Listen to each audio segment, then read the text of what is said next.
Hello and welcome to You Are the Magic podcast. My name is Kylie James and I am your host. And today I'm super excited to be talking to a beautiful client of mine, Janet Attwood. Hi, Janet. How are you going?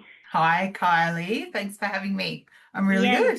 Yay. Yay. That's great. That's great. Um, so today what I thought we'd talk about is share a little bit about your story and what's been happening because you've had a major sort of flip in your world over the last couple of months. And I think, to share this with people, just to show how brave you can be by just taking one step, will hopefully inspire so many other people. Oh, thanks. And yes, it's been a very, very big year. I have gone from nearly 25 years working in the public sector across all different agencies to accepting a voluntary redundancy and deciding to start working on a portfolio career about 8 to 10 years ahead of what I had planned. So just a small change in my career. Feeling like is this are you feeling good about it now, or is there still a little bit of a roller coaster of emotions going on? I have been very privileged with it. So I'm ecstatic about the opportunity. I was at a point in my career where I had worked with a number of different agencies. Had been lucky enough to be involved in some really landscape changing activities, and I was feeling a little bit stale. I also had a big milestone birthday coming up, and when the opportunity for a VR came up, so once we started to know that the New South Wales government was going to do a lot of restructuring, and that's quite scary for people to think that they're suddenly without a job. But my, personal family details, circumstances meant that we were in a place where actually this was pretty exciting.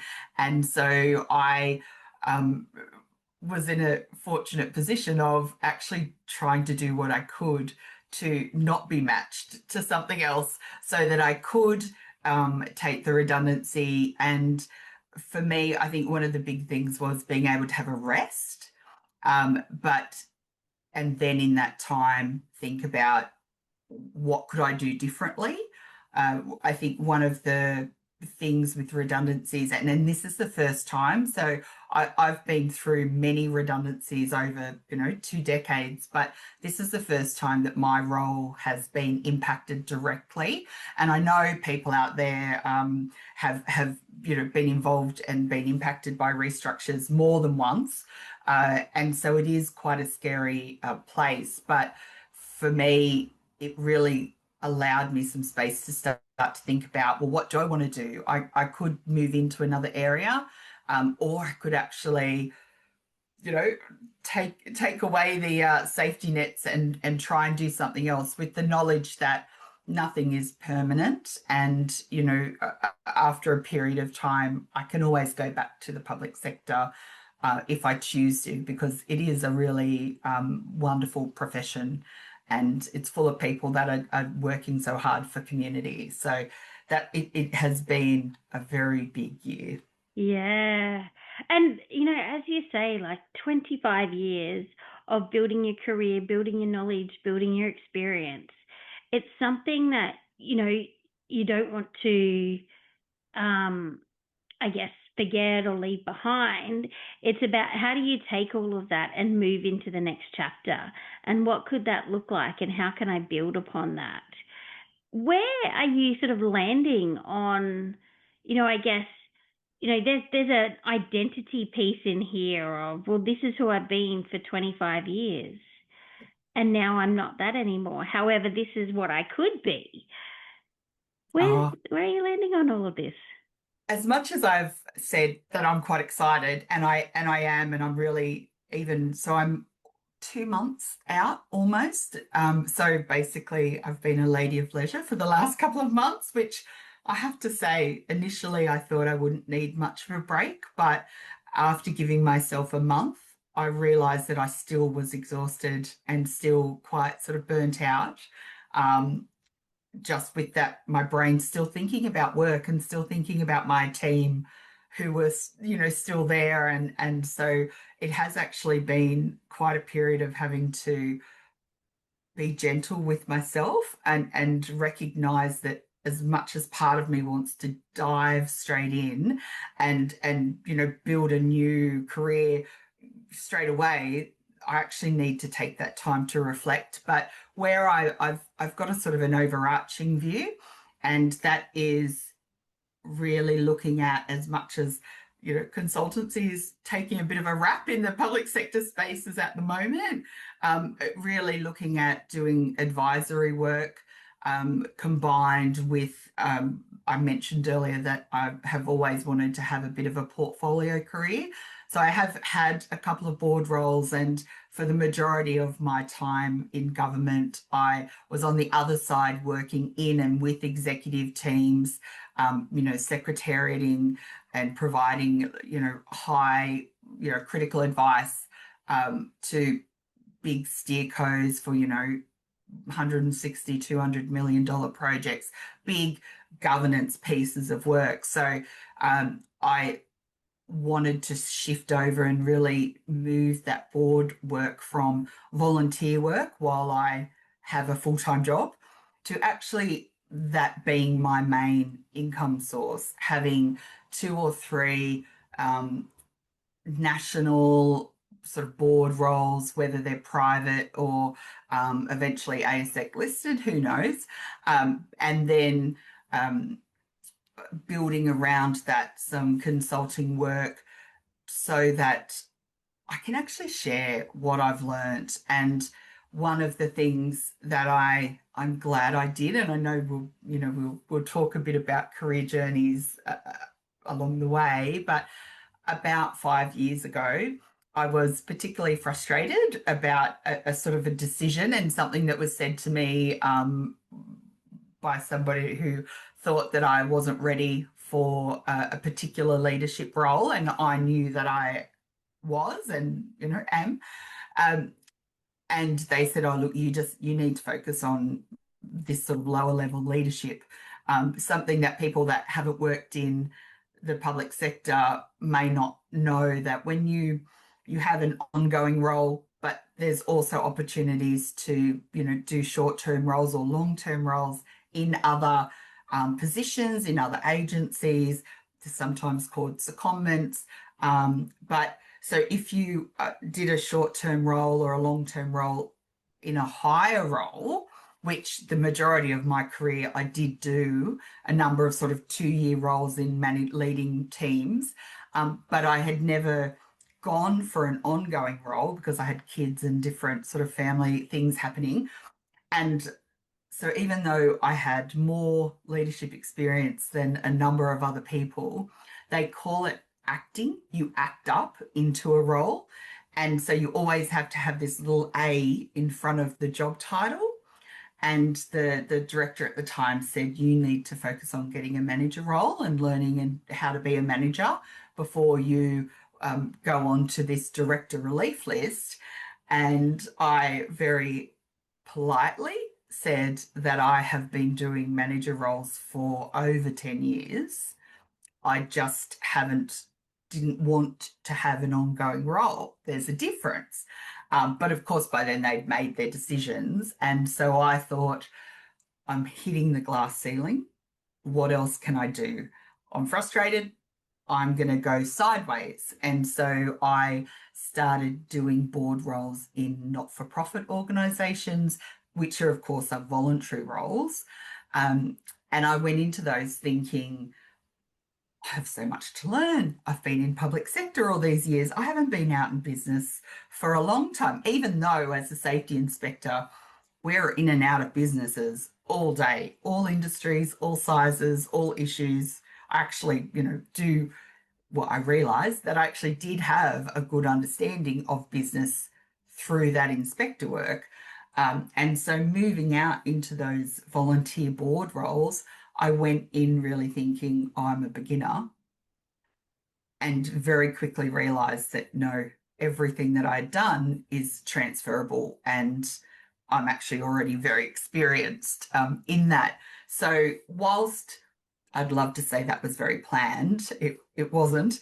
But when it, 5 years down the track, when I had that opportunity to look at, well, do I just want to be matched to another role, or do I want to, take a chance and try something different? Um, I was able to do it with confidence because I've been on two different boards, very different organizations. I've been the chair of one of the boards. I still am the chair of one of the boards for a number of years. I've led them through a whole lot of change, and using my public sector skills. It's meant that where a lot of people have faced a lot of fear and uncertainty around the redundancy, I've actually been able to go in feeling quite confident Yeah. that there is something out there. Now the fun is working out how to make it happen. Yeah.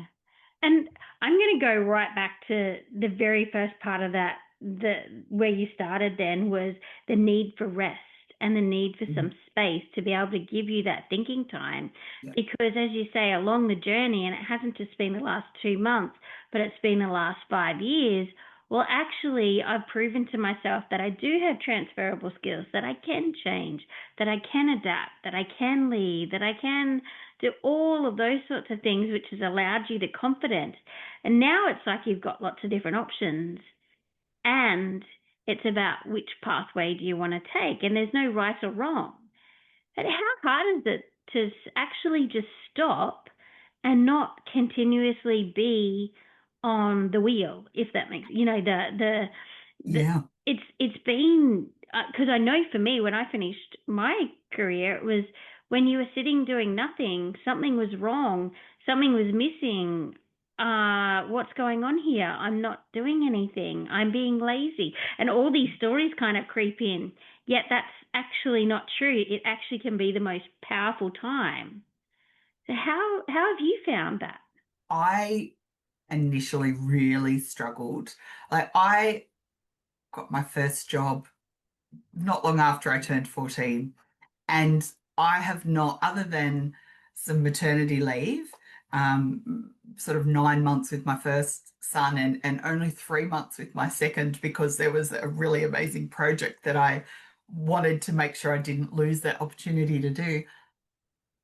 I haven't actually rested. And many families or parents with kids will know that you use a lot of your leave to manage sick kids, to manage childcare around school holidays. If you do take a holiday, you're taking your kids overseas. And so it's not a relaxing, resting, rejuvenating time, particularly if you have, like we have some disability in our family, and that adds some extra layers to whenever we go away on holidays. So, to be honest, this is the first time I have actually stopped. And I gave myself initially a month off. I thought I'll have a month off. I'll hit September running with let's get the business started. And it took the whole of August for my brain to stop. And into September, and I'm like, come on, you gave yourself a month, get into it. I realized that actually I'm not ready. I'm still unpacking, I'm still reflecting on different roles, different advice that I was given in the past, and looking at it now, as an older woman, um, and thinking, oh, that was great advice that somebody gave me, 10 years ago, someone that I trusted. And I look back now and think, actually, that as a woman, like, it made me small and it made me compliant and keep sweet. But actually, I found those voices, in the last sort of 4 or 5 years, and initially struggled because I thought that I was suddenly being very rude, but actually I had just stepped into my power. So that resting has been amazing. And of course, the kids have loved it. I've been able to sit and watch my kids play video games, which is not something I recommend. It's not very exciting, but they've loved it. And, I've been able to take them to and from school. And I've been, we mentioned earlier today, I've done a few things around the house. I'm suddenly apparently a gardener. And those things have been um, really restorative. So I found that I'm thinking about what I want to do next, sort of subconsciously. Yeah. And I'll just have an epiphany here or there, and I'll be like, oh, yes, okay, I understand that now. Or, oh, okay, that narrows down my focus a little bit, Yeah. without me having to sit at the computer and try and smash out a business plan straight Yeah. away. I remember your first week out, you said to me, "Oh, what am I doing? I'm walking around Costco and what, like something's wrong, I'm kind of wasting time." Yep. And my response was just enjoy it. And you were like, how, and it's incredible that we actually don't know how to just stop and enjoy some of those really basic things, whether Mm, it be time, whether it be silence, whether it be space, yep. um, because we feel like we have to fill it, because that's what we've done our entire careers, or the last, if we're not working, we're doing something at home, cleaning, gardening, washing, whatever it is. So to sit back down and just either spend some time reading a book or wandering around the shops, or like you say, sitting next to your son, watching him play a video game, but having a bit of a chit chat along the Yep. way, it's actually an absolute gift. It has been. It really has been. Yeah. And I know a lot of people out there, particularly as you're growing your career and you're thinking about what's the next piece that you need to have to add to your resume to allow you to get to the next step. And you sort of, well, I did.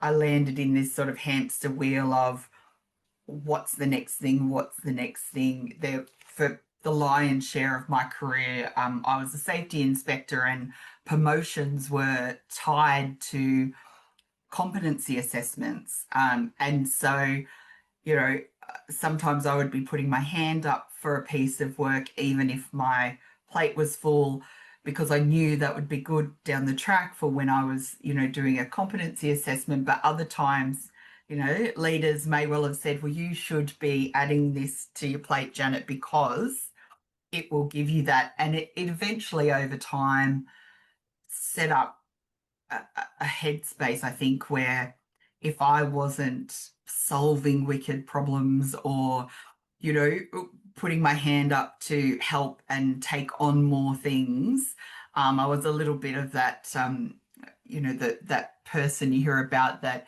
is really good at solving problems and getting work done and, cutting through all of the crap. But it becomes almost the reward is punishment because you're rewarded by being given more work or by being asked to go in and lead a team for 12 months that has been a poor performing team, not from their perspective, but because of a number of changes and things that had happened in the organization. And you come in and you do all the hard work and you're doing 12-hour days. And as a leader, I've always been the sort of leader that is available for my team whenever they need me, not when it suits me. And so you end up at the end of the day sometimes with a backlog. And so I really hadn't slowed down, but I didn't realize that I was working all those years at an unsustainable pace. Yeah. um, and I honestly thought that I didn't need rest, but now that I'm here, I'm actually enjoying um, that time. And I've even allowed myself, like, I'm doing some things around starting to plant some seeds, metaphorical seeds, and doing a little bit of training that I've wanted to do but didn't have time. So I've got a few things planned, but I've actually allowed myself a go slow through to Christmas, Yeah. to just really like rest. Yeah. I love this. I love this for you because not only does it open up capacity for you to think about what's next, it opens up capacity for how you are now and who you are now in your relationships, in your friendships, in, you know, in your relationship with yourself.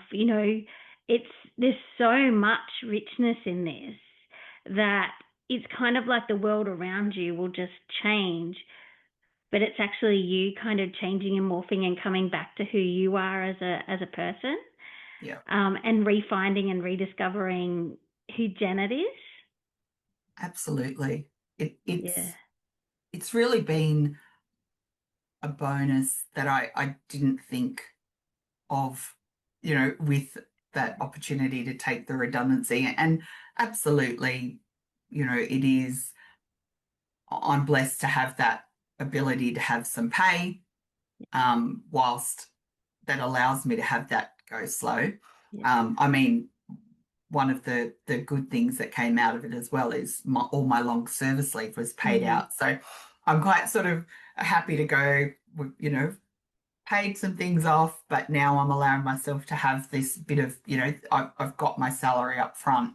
Um, so every time I think, oh, I need to, dive back into it, or, oh, what am I doing? I'm wasting time, because those patterns jump back in.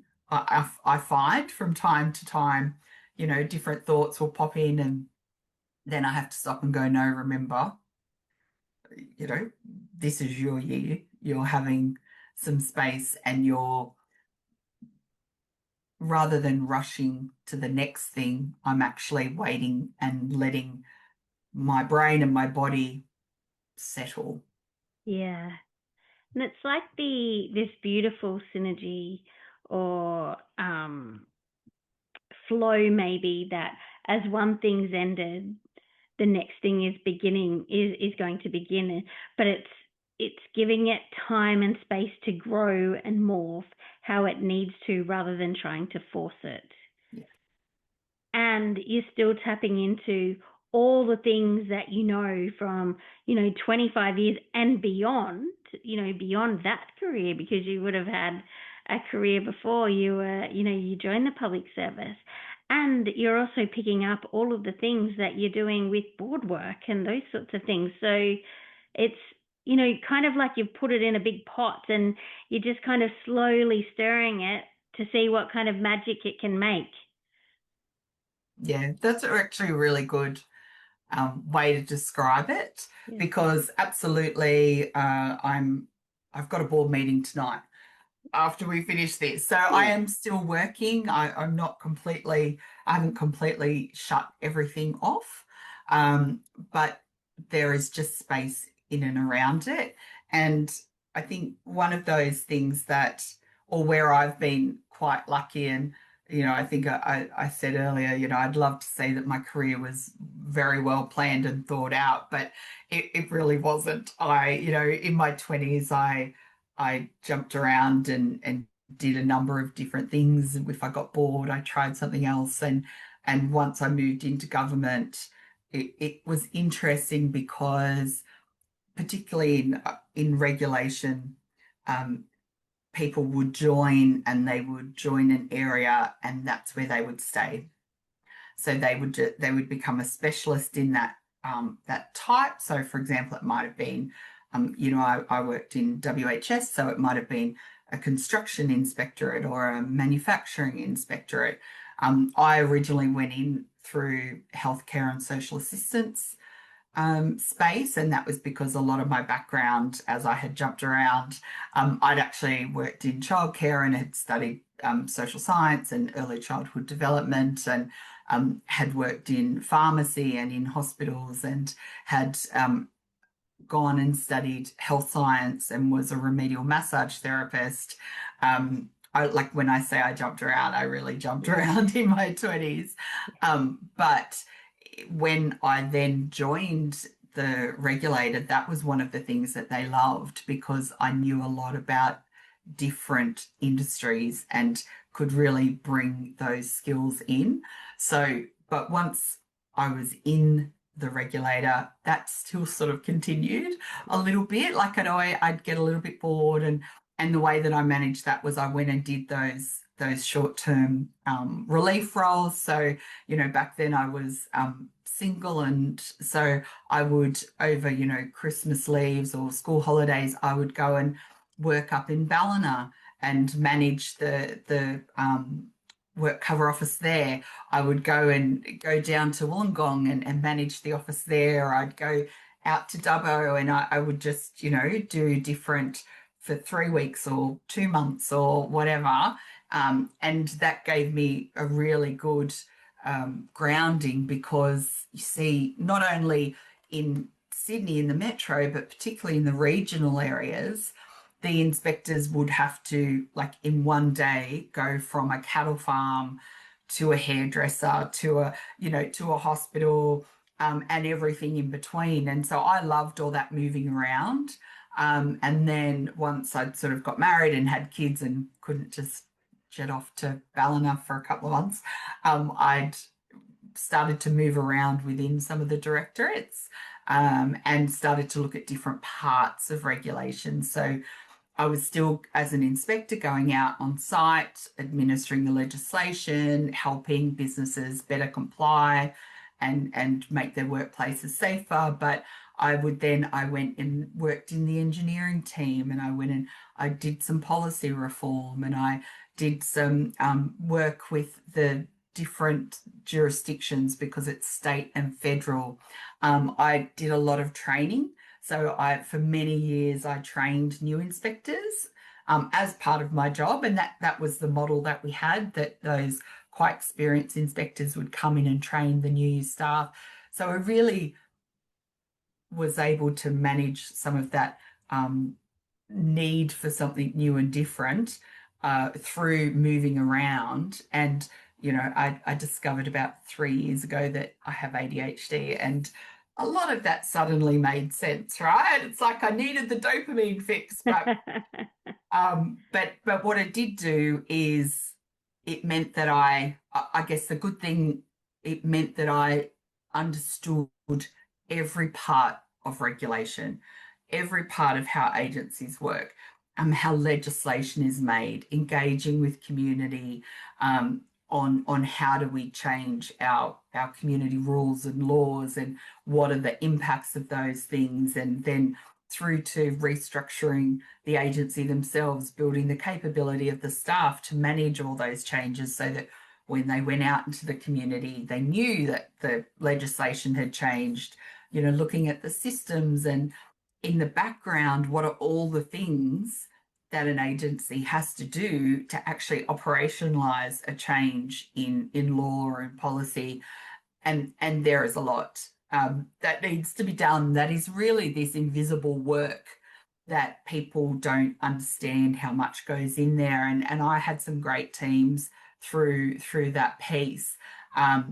One of the, I guess, downsides that I didn't really realize until literally in these couple of months, it was one of my little epiphanies, is that because agencies, and I've worked across a number of agencies and advised a number of them, and they do tend to have this same, I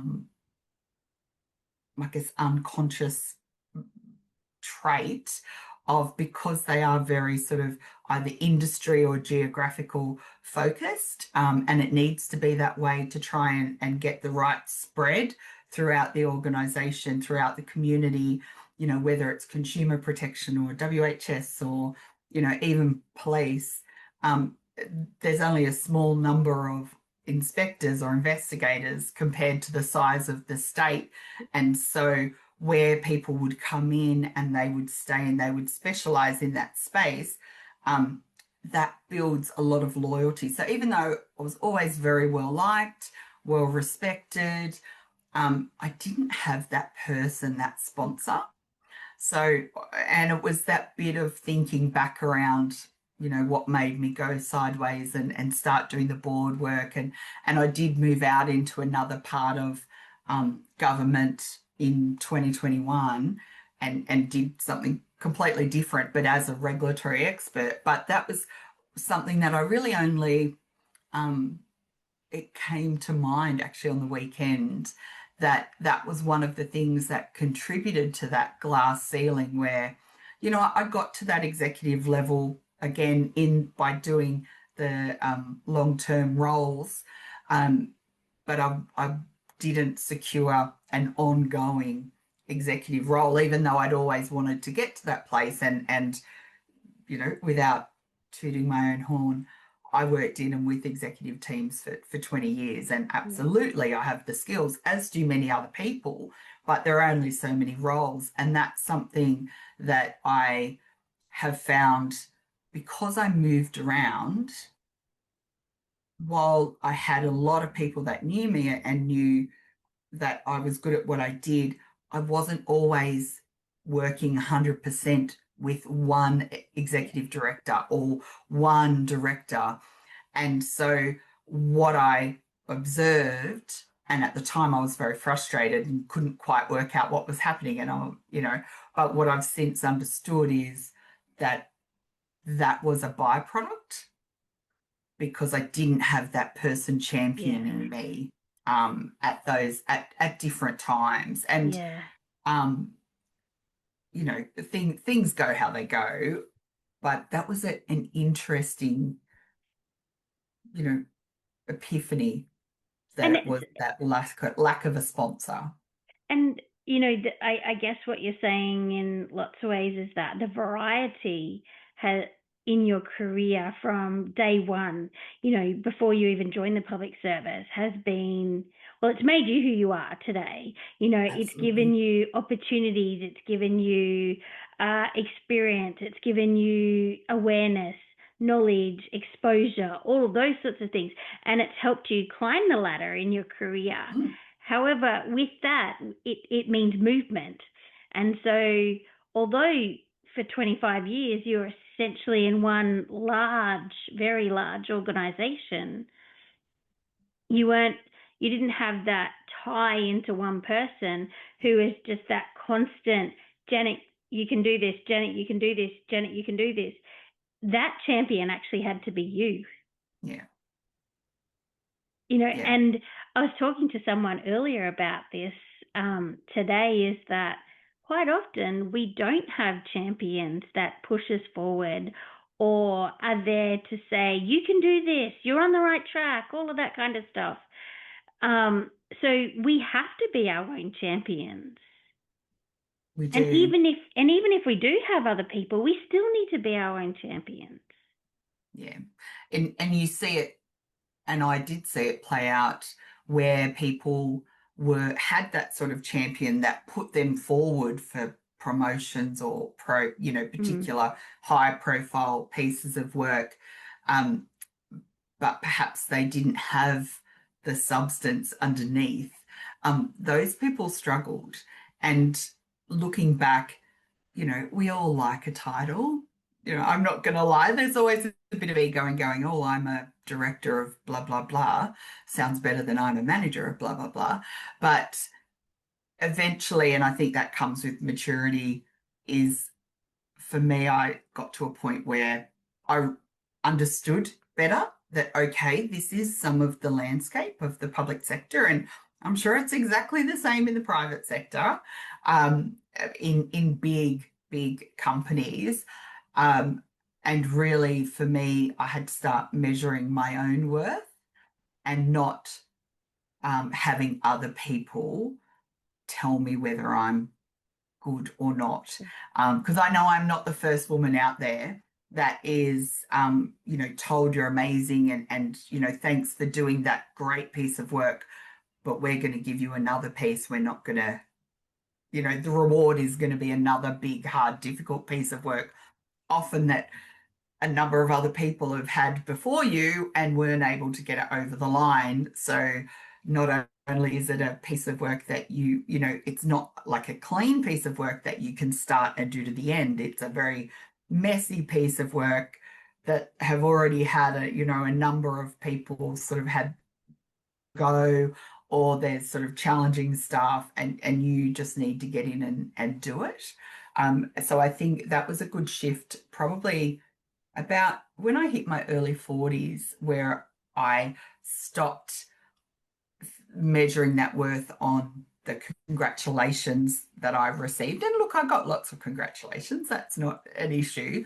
But really more, I started to measure that worth and my value in the outcomes that I was delivering. So, and Yeah. not just, oh, you've completed that project in time, but what has that meant for that community? You Yeah. know, how has that made their life better or easier or, you know, and that ability to look, I think, systemically at issues, and it's how can we fix the system, or how can we make the system work better, rather than individually worrying whether someone thought I was doing a good role. Yeah. Um, it also, I became less, I guess, open to people's idea. Not that probably doesn't sound right, but absolutely always collaborative and consultative in what we're doing. But I started to trust my own gut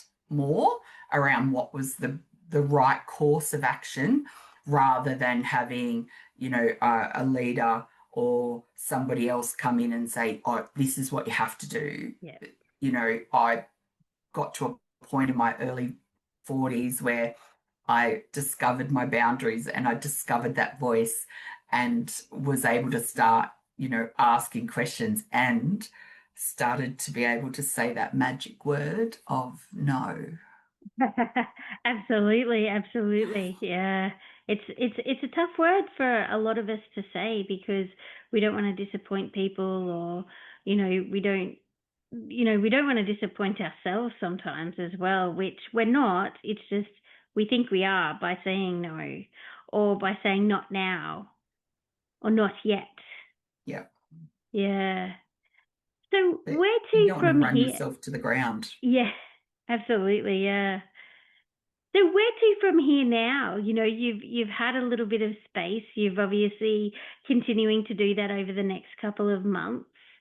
You've just reflected on your career, and you've had some, a few little epiphanies of, these sorts of things have come up for me.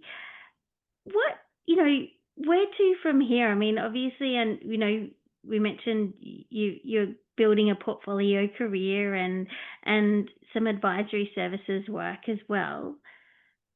What about life in general, not just from a career perspective? How do you see that kind of rolling? One of the biggest things that I've discovered is I don't want to do full-time work anymore. Yeah.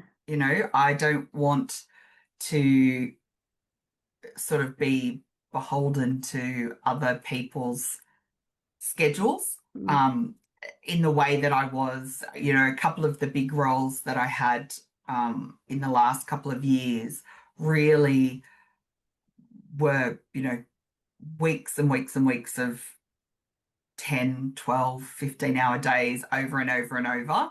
Mm. And like I said, I hadn't realized that I actually was burnt out. So in looking at a portfolio career, I want to be able to have that shift of building my work around myself and my own energy levels and my family's needs, rather than trying to fit all of that in around a 9 to 5. Yeah. Not that it's Yeah. ever 9 to 5, but do you know what I mean? Yeah. That's Yeah. a big shift. And Yeah. I don't really know yet. Like, if I'm honest, I don't know how I'm going to make that happen Yeah. yet. But I'm staying quite um, calm around it, that this is the right thing for me at this stage of life. Yeah.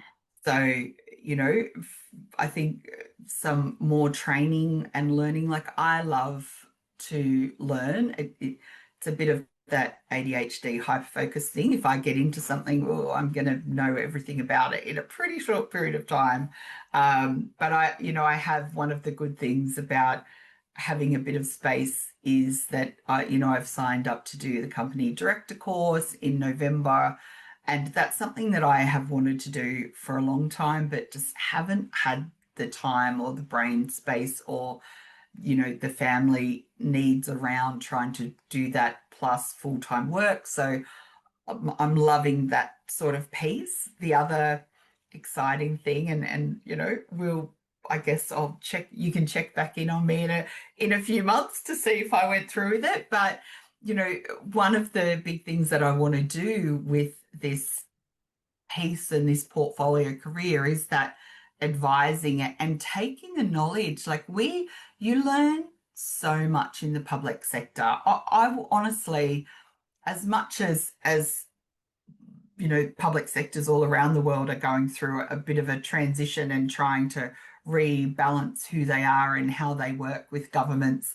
That's sort of happening everywhere. So it is a bit of a funny time, but I would absolutely suggest any young person, go and do some time in the public sector, because you will learn so many skills that are just transferable and that you won't ever lose, that, it won't ever be a waste of time. And I think that sitting down and working out what are those really good skills, obviously working on the boards, it's that governance, it's risk, it's work health and safety, it's regulatory reform and policy and, stakeholder engagement, all that regulatory writing. So I think there's lots of opportunities to take that and use it to help the community in a different way to how I have. So the thing that I've just started doing is I've started writing a book. I've got a couple of ideas there's probably about 3 in my brain at the moment, but I'm focusing on not-for-profit organisations. And I've taken the boards that I've been on, they've both been not-for-profits, and I've really done a capability building piece and really strengthening their governance and doing that without, sounding like a cliche, but helping them become future fit so that they can run. Because often these organizations, they start out with a group of people that are passionate about something, and they come together and they start working for a cause. And over time, I liken it to, it's a bit like a house, but you don't have all the money yet, so you build a little bit, and then you build a bit more, and then you build a bit more, and eventually some of the not-for-profits end up with this big massive house with all these random rooms, and that are different programs that they might have got funding for this, so they've done that, but does it tie in? And sometimes you need to sort of gut the inside and actually make it a functional house again, because suddenly you eventually can't reach one room from the other, and because it's all being done a bit at a time, and it's all sort of just organically grown. So writing a book around how to support not-for-profits to modernize and to take advantage of digital opportunities that, and automation of some things, so that they can have their limited staff and limited resources really focused in on the high value work of that direct support of community. So yeah, hopefully there's a book coming out in the next few months. Oh, I love this. This sounds exciting. It is very exciting. And I've locked myself into some goals so that I have that beautiful ADHD deadline that we can't really function without. But I think that's the beauty of getting to this sort of stage and going and sitting and thinking about, like, what do I know? I often, for many years, just thought, oh, I'm just an average person. Like, everybody can do the things that I can do. And it's really only been in that last sort of 5 years where I moved out into really working as a regulatory expert with a number of agencies, and moving into some of that digital space in government and working with not-for-profits, that I realised that actually, no, not everybody thinks the way that I think, or has that unique perspective from having deep knowledge across a number of areas. And that was a little bit confronting as well, to think, oh, actually, I can do some things that not a lot of people can do. Because then I was a bit like, oh, you know, the old Australian, you're up yourself. Um, and so there was a little bit of, it's this new identity of, I'm not an inspector anymore. I'm not even a public servant anymore. And so I'm going through this real identity shift of, who am I now? And so hopefully in pulling some of that through, and who I will become is that advisor. And I've always, I've been that type of leader. I still, even on the weekend, I spoke to an old team member of mine who I haven't led for over 5 years, and they had an issue, and they were like, oh, but I don't want to waste your time. And again, I said, my team are always my team. Yeah. It doesn't even matter that I'm not in the public sector. That's what I do, is I work with, and I wouldn't call myself a coach, but I'm a sounding board, and I can help people distill cut through all of the complexity and work out what they want to do. So Yeah. I'm hoping that that's where my sort of strengths are for the board work, and for, that work with not-for-profits. I love this. Over the next little while, we'll build that up. Yeah. I love where you're landing on this. And I think, with everything that you've said, I think what you're talking about is the seasons of life that we go through. And, you're entering a new season of life, and you get to choose who you want to be. But you're taking all the past seasons and the past identities and saying, okay, let's put them together and let's create the new Janet.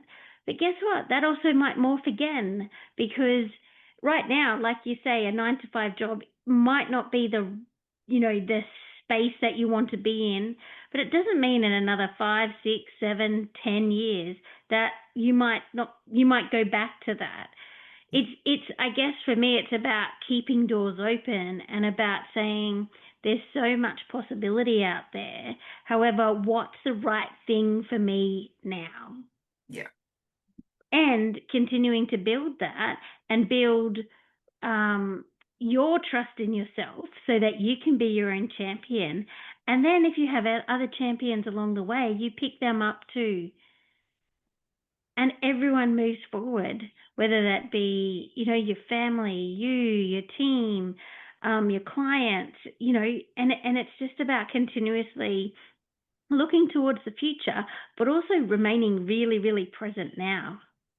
Yeah. Yeah. It absolutely is. And really just that combination of honoring myself and Mm, knowing, I think sometimes people land in a place where they have quite a fixed view of themselves. And certainly in my 20s, when I was bouncing around different careers and just couldn't really find where I fitted, I would never have thought that, I would, at, a lady of a certain age, that I would end up, after a 25-year career that has been so diverse, that now I would be running my own business. yeah. So that ability to have that flexible thinking around yourself and what you can do is so valuable. And I think that comes a little bit with age, Yeah. because I certainly had quite fixed views around whether I was successful or not when I was Yeah. young. And I do have a little giggle at some of the things that the pressures that I put myself under Yeah. in my 20s.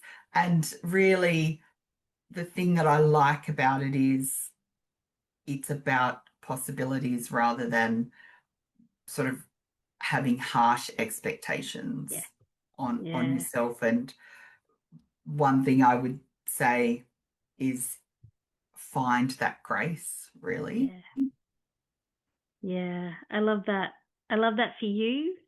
And I love that for your future as well. So, yeah, that's absolutely beautiful. Thank you for sharing your story with us today.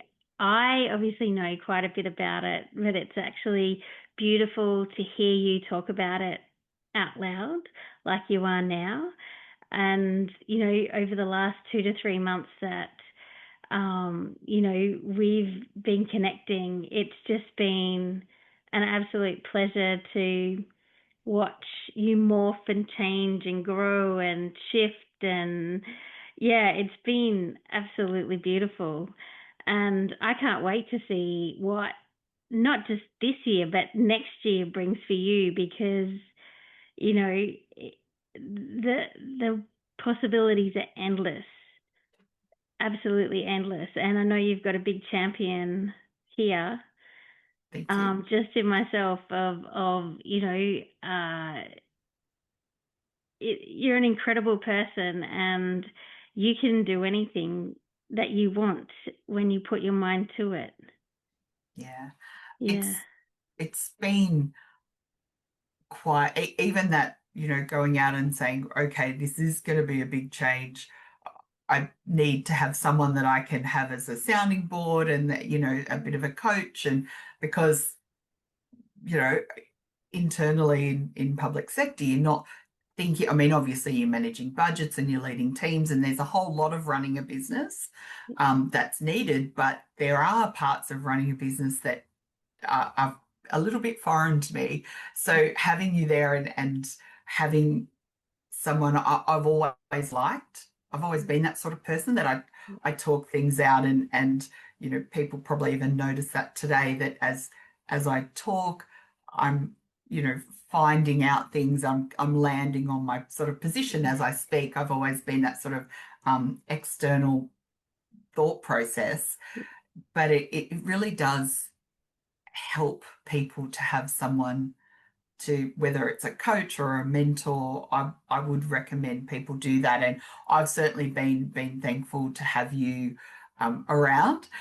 When I know I've sort of sent you a few random texts going, oh, what do I do with this? I've just had this thought.